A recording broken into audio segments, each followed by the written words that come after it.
Bom dia!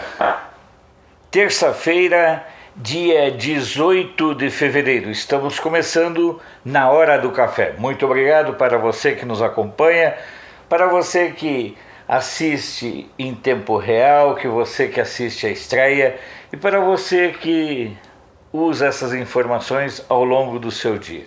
A receptividade tem sido a melhor possível, as pessoas estão entendendo que o nosso propósito, o nosso projeto, a nossa proposta é trazer para o conhecimento do Brasil o que o Brasil pensa. Aqui abrimos espaço para que as informações que circulam por todos os cantos do Brasil tenham espaço e tenham realmente a oportunidade de mostrar que a realidade do Brasil não se resume àquele nhenhenhen enfadonho que nós encontramos na cobertura dos meios de comunicação do eixo Rio e São Paulo, que são, na verdade, os maiores emissores de conteúdo, e a gente nota isso na medida em que muitos jornais, em que muitos sites utilizam o conteúdo do Estadão, da Folha, do Globo, e acabam repassando, muitas vezes, informações dentro dessa perspectiva negativa da necessidade de ser do contra. Antes de nós começarmos o nosso primeiro bloco de notícias, eu quero destacar, reiterar e enfatizar a importância que tem você se inscrever em nosso canal, ativar o sininho para receber as notificações, compartilhar o nosso conteúdo em suas redes sociais, comentar, dar o joinha. É muita alegria ter você em nossa companhia e, dentro do possível, participar dos processos, dos projetos de fortalecimento e de sustentabilidade do canal no apoia-se/canal de Brasília ou então no depósito na conta poupança. Os resultados, a receptividade, principalmente nos depósitos da poupança, tem sido maravilhosa e eu quero agradecer a cada um de vocês. E antes, lógico, de encerrar a sessão pedidos, se sobrar tempo, ânimo e vontade, nos acompanhe em nossas redes sociais. Vamos lá para um rápido giro pelas notícias, digamos, de abrangência nacional. A Agência Nacional, a Anvisa, Agência Nacional de Vigilância Sanitária, marcou para começar agora de manhã, começou às 7 horas, na verdade, a inspeção do navio Koda Pemimpin. A embarcação de bandeira chinesa atracou no Porto de Santos ontem à noite. Então, hoje é o trabalho de exame dos tripulantes, dos passageiros, enfim, para que não haja nenhuma perspectiva de chegada do coronavírus aqui no Brasil. O Ministério da Educação informou que busca alternativas para voltar a emitir as IDs, as identidades estudantis gratuitas. Infelizmente, a MP 895/2019 caducou sem que a Câmara dos Deputados tenha tido a vergonha na cara de ao menos instalar a comissão especial para analisar essa MP. E por que não fez isso? Porque o Rodrigo Maia tem como um dos seus principais escudeiros a bancada mais escrota do Congresso Nacional, que é a do PCdoB. Tá? Não tenho nenhum problema em dizer isso, não. É uma bancada safada pra caramba, corporativa, e o PCdoB, por sinal, depende financeiramente para manter suas mordomias, seus luxos, seus hábitos, seus vícios, depende do dinheiro da carteirinha da Uni e da UBS, que custa R$ 35,00 mais SEDEX para enviar, enquanto que a ID estudantil do MEC é totalmente gratuita. Estima-se que Uni e UBS faturem por ano em torno de 450 a 500 milhões, dinheiro esse que não sofre nenhum tipo de auditoria ou de checagem de balanço. É uma farra de dinheiro. O MEC também alerta que aquelas pessoas foram emitidas até o dia 16, até domingo, 325.746 IDs. elas continuam válidas, o aplicativo continua funcionando. Por quê? Porque o aluno tem direito a alterar 5 vezes a sua foto, certo? E também uma atualização caso o estudante troque de aparelho celular. O MEC, nas próximas horas, dos próximos dias, deve sim oferecer uma alternativa. Não tem cabimento o Brasil ficar nas mãos de um bando de militantes profissionais que vivem de surrupiar dinheiro do estudantado. Está chegando o carnaval e os 42 aeroportos ainda nas mãos da Infraero, com voos da aviação comercial regular, devem receber 1.360.000 passageiros durante o carnaval de 21 a 27 de fevereiro. O número é um incremento de 3% em relação ao movimento de 2019. Rapaz, quer dizer que tem gente que insiste que o Brasil está em profunda crise. O Brasil está saindo de uma crise e sai com dificuldades. Vamos ver aqui outro dado positivo, porque ninguém mostra as notícias positivas do governo, então eu não tenho nenhuma vergonha em mostrar as notícias positivas. Enquanto que a imprensa ligada à esquerda tem uma necessidade de mostrar o lado negativo, como se o Brasil estivesse indo para o buraco, não, o Brasil está saindo do buraco. O número de homicídios no Brasil diminuiu 21,1% de janeiro a outubro do ano passado. Políticas. Bandido precisa ter medo da autoridade. Essa coisa de passar a mão na cabeça de bandido é coisa de bandido disfarçado de humanista. Bandido, na minha opinião, precisa ser tratado como bandido, com respeito, com humanismo e tudo mais, mas sem passar a mão na cabeça de jeito nenhum.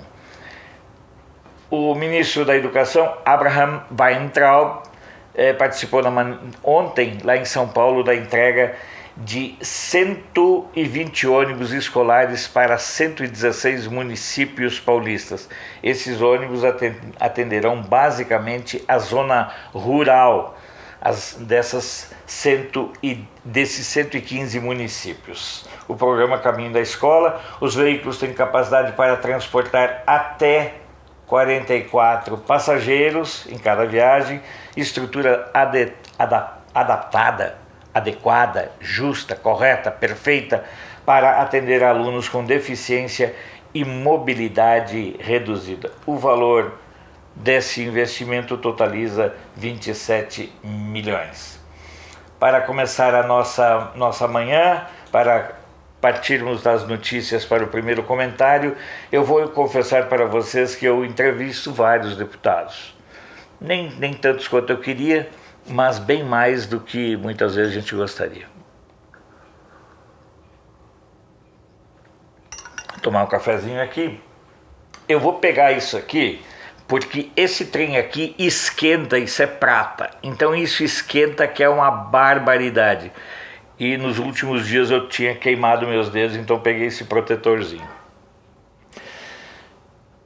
E um dos deputados que eu entrevistei, que eu me senti assim extremamente confortável em entrevistar, foi o deputado Roberto de Lucena, do Podemos de São Paulo.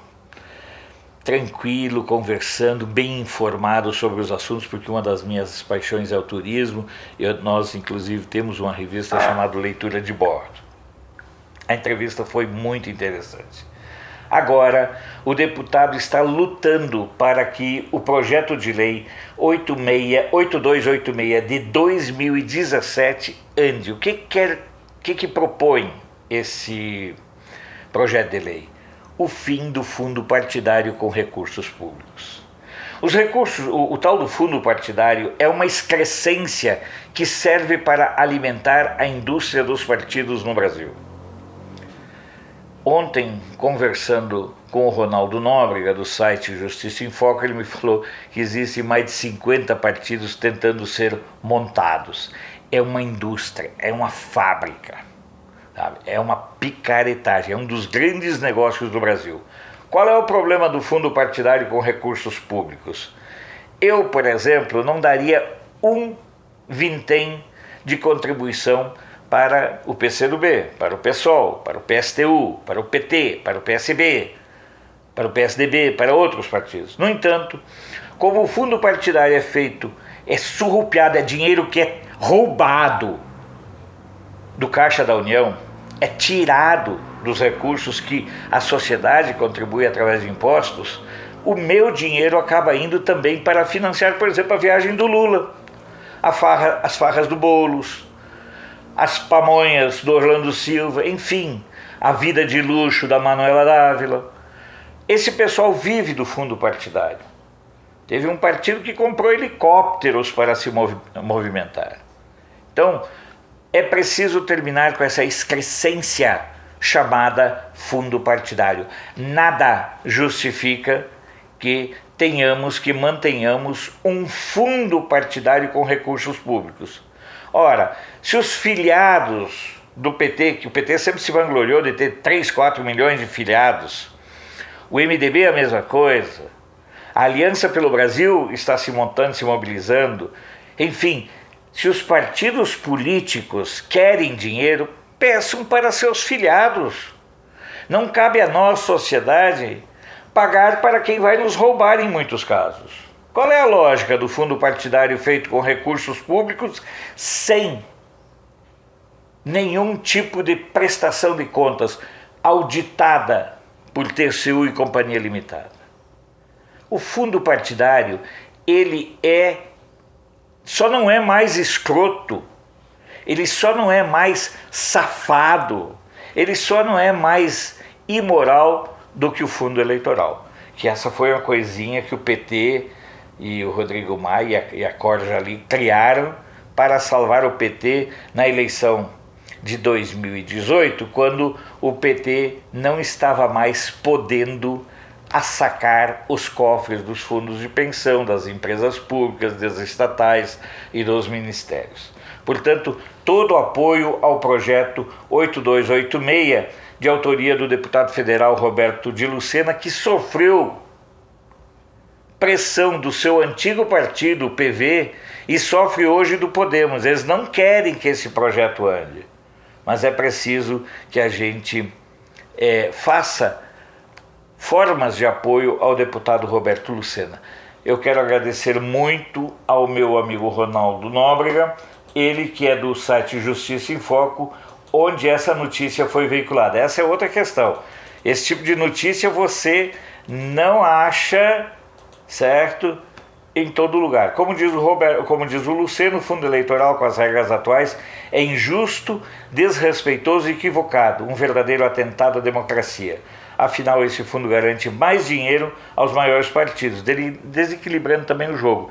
E sobra as migalhas para os pequenos. Esta é a verdade, duela a quem duela, como dizia um ex-presidente da República.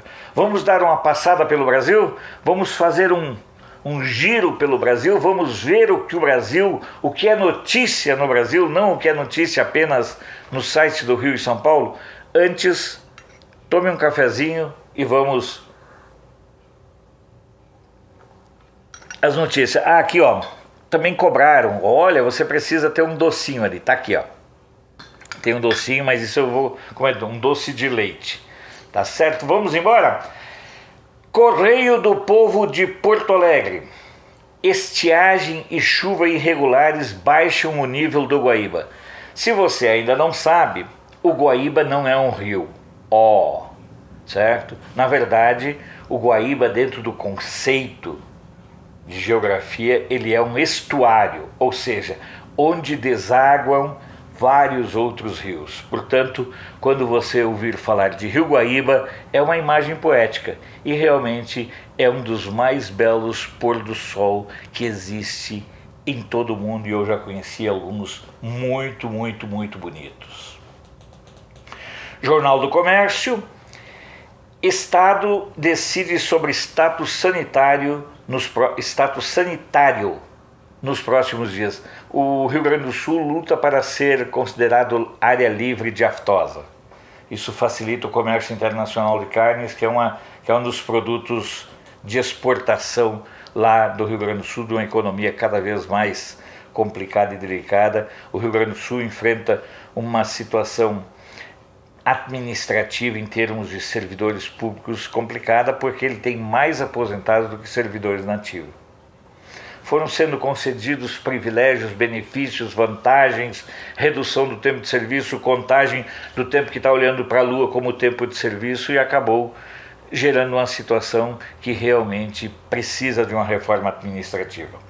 Gazeta do Sul: Campo acumula prejuízos com segunda onda de seca. É lá no Vale do Rio Pardo, uma região produtora. Ali se produz muito arroz, fumo, soja, erva mate. Ali do lado é Venâncio Aires, a capital brasileira da erva mate, e Santa Cruz do Sul é a capital brasileira do fumo, e do lado tem Cachoeira do Sul, terra do Alexandre Garcia, que é a capital nacional do arroz.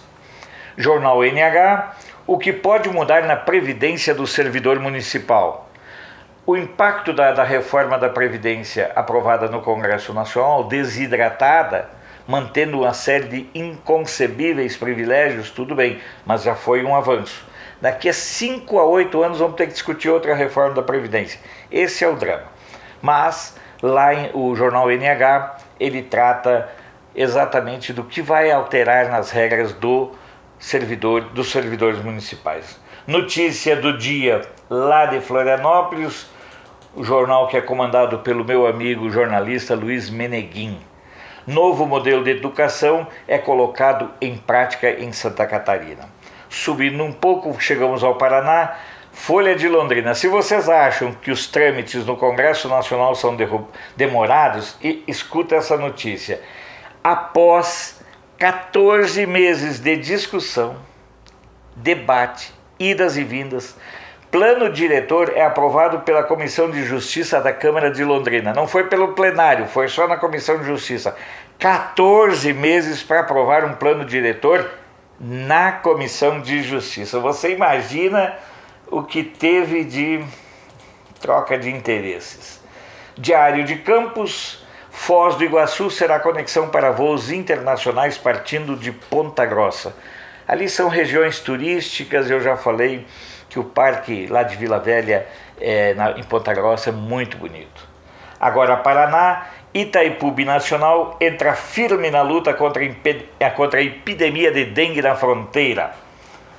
Essa epidemia de dengue, ela é um drama e cada um pode fazer a sua parte.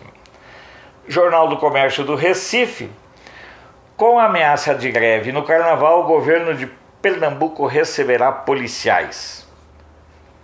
O povo é uma estratégia, né? Para forçar o governo a negociar, tem que ser desse sentido.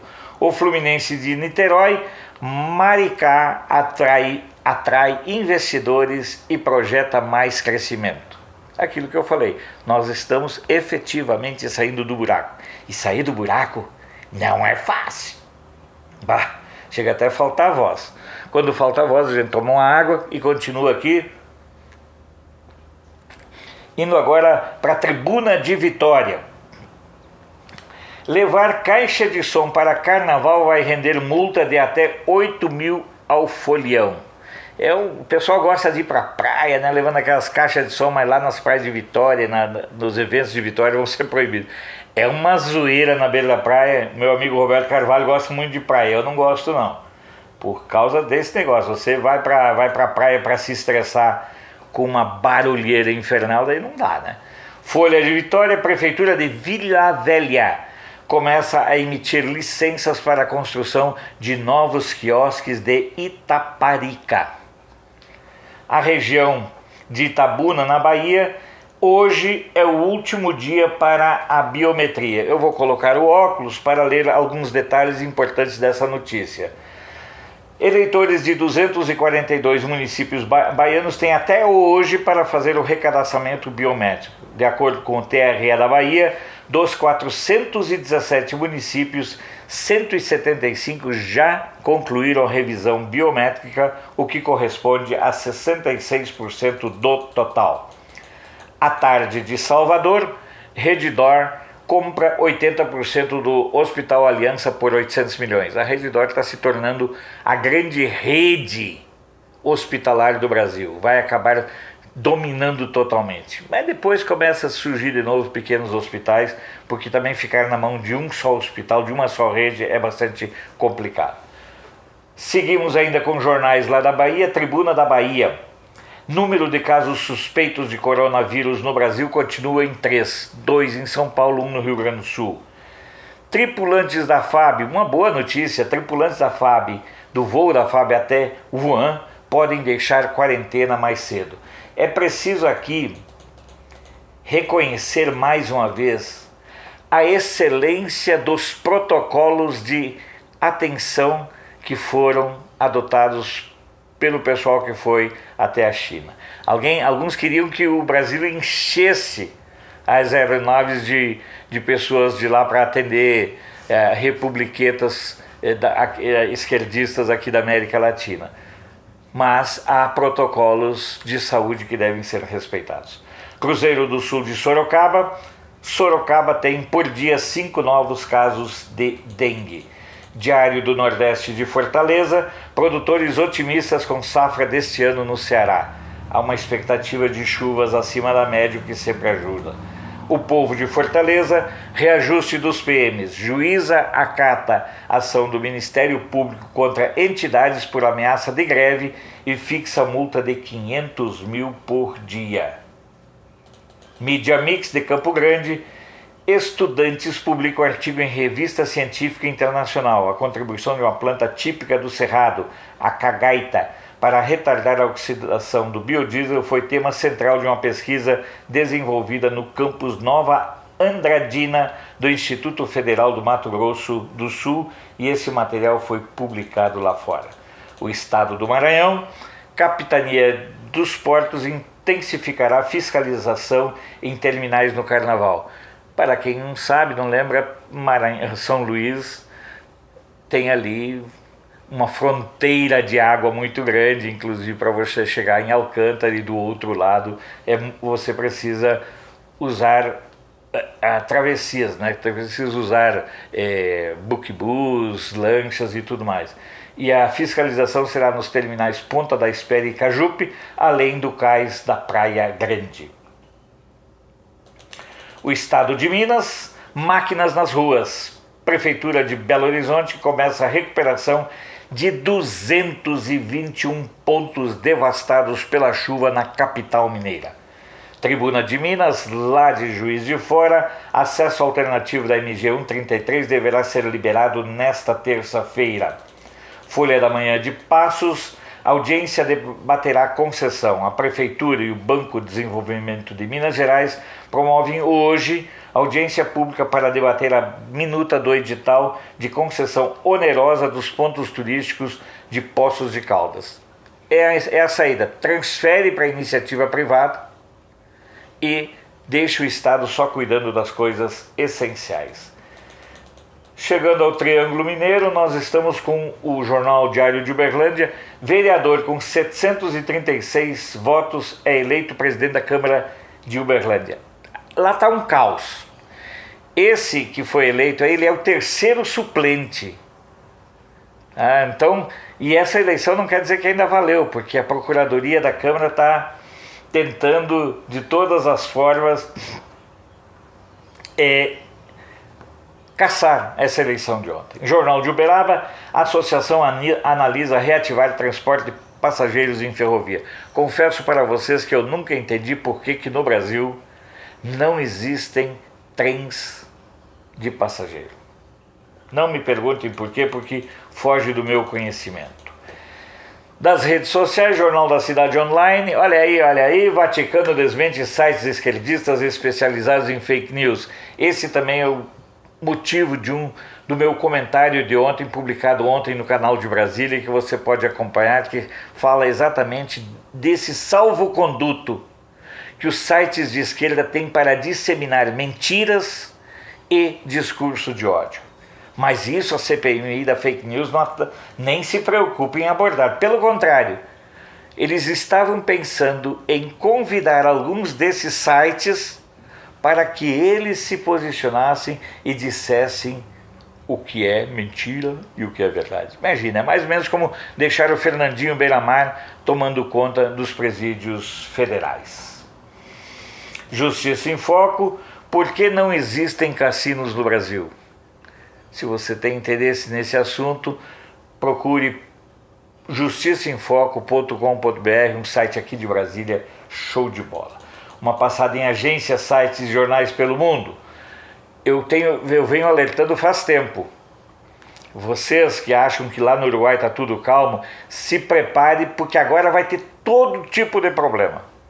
Depois de 15 anos de um país dominado, devastado pela Frente Ampla, que criou um povo, zumbis urbanos, humanos, que vagam, vegetam pelas ruas e calhes de Montevidéu, agora a imprensa vai começar a ver todos os problemas, porque a República Sindical Socialista que estava sendo construída foi derrotada pelo Lacalle Pou. É muito importante destacar que por trás da vitória do Lacalle Pou tem uma mudança, digamos, na perspectiva dos uruguaios em relação à vida. O Uruguai sempre foi um dos países mais ateus do mundo. E há um crescimento muito grande das igrejas pentecostais. Tanto assim que a Frente Ampla ganhou apenas em Montevidéu. Nos demais departamentos, no resto do país, a vitória foi de Lacalle Pou. Aí você vai me dizer, mas foi tão apertada a diferença. Acontece que Montevidéu representa praticamente, a grande Montevidéu representa praticamente 50% da população do Uruguai.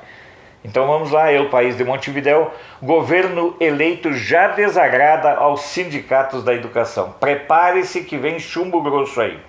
El Mercúrio de Valparaíso, no Chile, comerciantes exigem ser incorporados ao plano de segurança do festival. É o Festival de Vinha del Mar, que movimenta o turismo ali do Chile, e como há um deslocamento de forças de segurança para a área do festival, os comerciantes temem que as outras áreas fiquem desassistidas e a criminalidade deite role.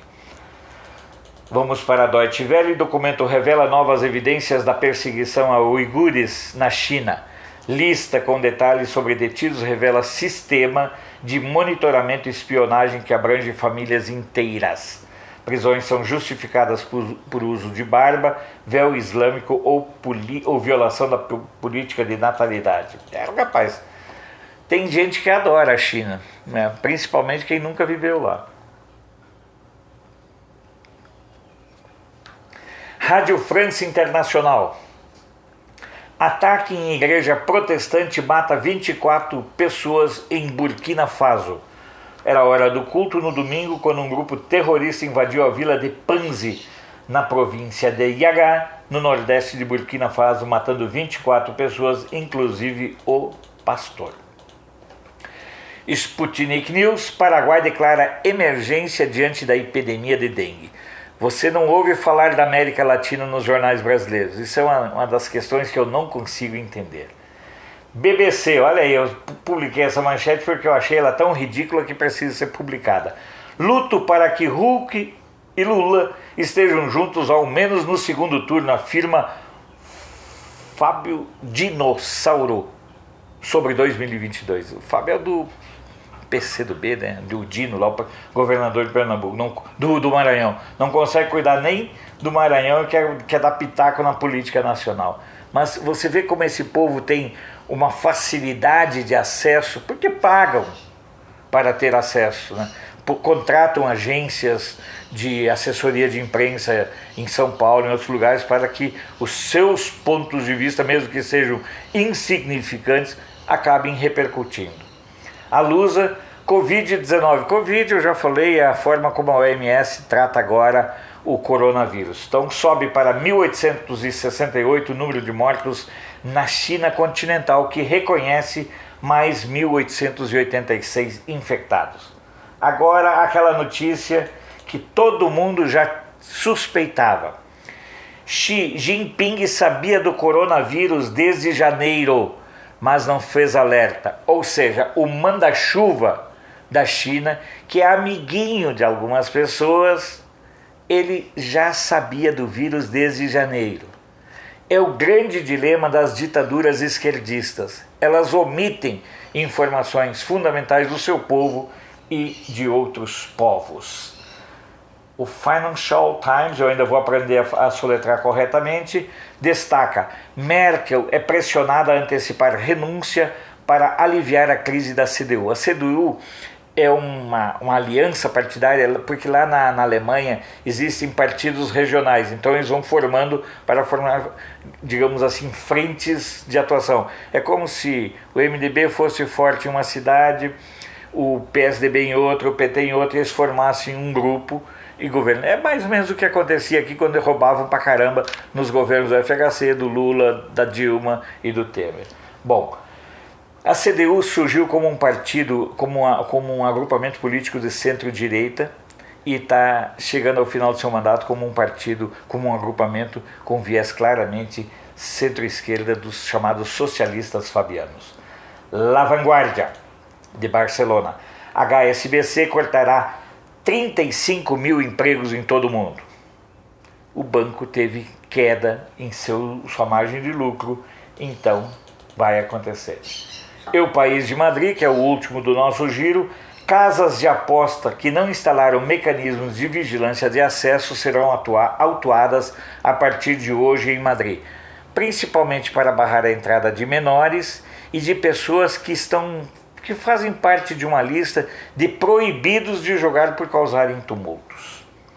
Para finalizar, eu quero falar rapidamente de um assunto que me chateia, mas que precisamos abordar. Eu tenho muitas dúvidas sobre o episódio do depoimento do Hans River, do Nascimento na CPMI das fake news, onde ele disse que a repórter da Folha de São Paulo insinuou troca de favores sexuais por revelações que pudessem incriminar Bolsonaro. Não faça o juízo de valores, por favor. Eu não gosto de entrar nessas fofocas. Mas me causa espanto que eletivamente, veja bem, a revelação de uma fonte é descartada, mostrando a troca de mensagens entre o Hans e a jornalista. Claro que ela não se insinua nos textos revelados, mas quem disse que ela não pode ter se insinuado pessoalmente? Por qual razão o inverso não acontece também? Esse episódio do Hans aí, eu fico muito chateado porque eu vejo como existe uma eletividade e uma seletividade no trato de certas denúncias. Há um linchamento moral quando uma mulher diz que alguém assediou ela. Pelo amor de Deus. E é justo. É preciso denunciar todas as formas de assédio. Não é não. Vamos tirar a mão boba. Tudo isso é crime. No entanto, quando precisa defender o corporativismo da esquerda, há um outro tipo de peso, um outro tipo de medida. E esse povo, eles criaram inclusive um coletivo de mulheres, né? Isso é uma outra forma muito frequente que a esquerda usa. Esse povo é eletivo e seletivo. Quando a Damares é atacada, quando a Damares é agredida, quando a Regina Duarte foi agredida, e vocês viram que ela parou de ser agredida porque ela andou fazendo alguns agrados para a esquerda, né, para a turma do Freixo, para os bandidos, infelizmente. Mas ela saiu da alça de mira, afinal de contas ela disse: olha, eu vou dar um empreguinho para vocês, eu vou dar um din-dinzinho para vocês comprarem as cocas de vocês, para vocês comprarem os LSDs de vocês. Aí ela saiu da alça de mira. Mas não houve uma mulher, não houve uma indignação das feminazes, das feministas e das lutadoras pelos direitos humanos. Atacou-se a honra, a dignidade, a respeitabilidade da Damares, da Regina, e essas mulheres calaram. Ninguém abriu o bico, todo mundo ficou calado. O que me chateia no caso desse episódio da Folha de São Paulo é a eletividade e a seletividade com que a mídia e os grupos de pressão tratam situações similares. Volto a dizer, sou contra toda forma de assédio. Sou contra toda forma de fake news, mas não sou a favor de nenhuma forma de linchamento moral antecipado. Isso vale tanto para o Hans quanto para a jornalista. Transformar um episódio desses em mero sensacionalismo é optar por não investigar o que realmente aconteceu. Eu vou tomando o meu café e nos encontramos amanhã na hora do café para falarmos das notícias de todo o Brasil, notícias que você encontra só aqui. Até amanhã!